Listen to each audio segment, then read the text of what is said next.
അതിലുപരിയായിട്ട് പറയുവാനുള്ളത് നമ്മൾ ഈ പറഞ്ഞ പോലെയുള്ള ഞാൻ പറഞ്ഞില്ലേ ട്രേഡ് ഓർഗനൈസേഷൻസ് അല്ലെങ്കിൽ ചേംബർ ഓഫ് കൊമേഴ്സസ്, PO, ഫിക്കി, അങ്ങനെയുള്ള കാര്യങ്ങളെല്ലാം ഞാൻ പറഞ്ഞു. പിന്നെ എക്സ്പോർട്ട് പ്രൊമോഷൻ കൗൺസിൽസ് എല്ലാം പറഞ്ഞു. ഇത്തരം ആൾക്കാരുമായിട്ട് ബന്ധപ്പെട്ട് നമ്മൾ സംസാരിക്കുമ്പോൾ എന്തൊക്കെയാണ് ഡോക്യുമെന്റ്സ് ഓരോ പ്രോഡക്റ്റും. എനിക്കിപ്പോ എല്ലാ പ്രോഡക്റ്റിനെ കുറിച്ച് സംസാരിക്കാൻ പറ്റില്ല, സമയം ഒരു ലിമിറ്റേഷൻ ഉണ്ട്. അത് മാത്രമല്ല, ചിലപ്പോൾ എല്ലാ പ്രോഡക്റ്റിനെ കുറിച്ചും എനിക്ക് അറിവുണ്ടാവില്ല. എനിക്കറിയാത്ത ലോകത്ത് എത്രയോ കാര്യങ്ങൾ ഉണ്ടല്ലോ, പല പ്രോഡക്റ്റുകളും ഉണ്ടല്ലോ. ആ പ്രോഡക്റ്റുകളെല്ലാം എക്സ്പോർട്ട് ചെയ്യുന്നവര് ഇപ്പൊ അഗ്രികൾച്ചർ പ്രോഡക്ട്സ് അല്ലാതെ മെഷീനറി പ്രോഡക്ട്സോ അല്ലെങ്കിൽ ടെക്നോളജിക്കൽ പ്രോഡക്ട്സോ ഇലക്ട്രോണിക് പ്രോഡക്ട്സോ അല്ലെങ്കിൽ IT പ്രോഡക്ട്സോ ഏതെങ്കിലും പ്രോഡക്ട്സ് ഹാൻഡിൽ ചെയ്യുന്നവര് എന്തൊക്കെയാണ് സർട്ടിഫിക്കേഷൻസ് ആവശ്യമായിട്ടുള്ളതെന്നുള്ളത് ഞാനിപ്പോൾ പറഞ്ഞ ഇപ്പൊ അപ്പേഡ അല്ലെങ്കിൽ മെറൈൻ പ്രൊമോഷൻ ഡെവലപ്മെന്റ് അതോറിറ്റി, അത്തരം കാര്യങ്ങളൊക്കെ ഞാൻ പറഞ്ഞത് ഒന്ന് രണ്ട് ഉദാഹരണങ്ങൾ മാത്രമാണ്.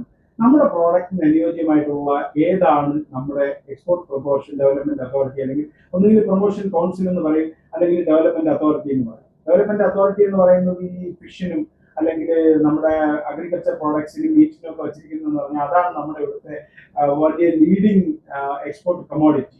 അതുകൊണ്ട് തന്നെ അതിന് കൂടുതൽ പ്രൊമോഷൻ ഡെവലപ്മെന്റിന്റെ ആവശ്യമുണ്ട്, ഗവൺമെന്റ് സപ്പോർട്ടിന്റെ ആവശ്യമുണ്ട്. അതുകൊണ്ട് തന്നെയാണ് ആ പേരുകൾ വെച്ചിരിക്കുന്നത്.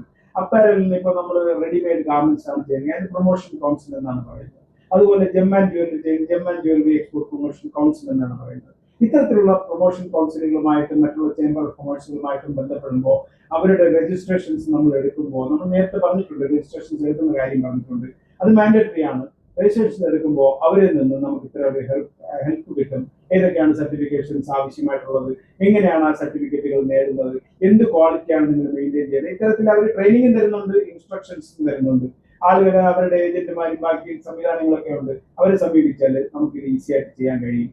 അപ്പോൾ ഇതില് നമ്മൾക്ക് പ്രധാനമായിട്ടുള്ള ഡോക്യുമെന്റേഷൻസിനെ കുറിച്ചാണ് സംസാരിച്ചത്. നന്ദി.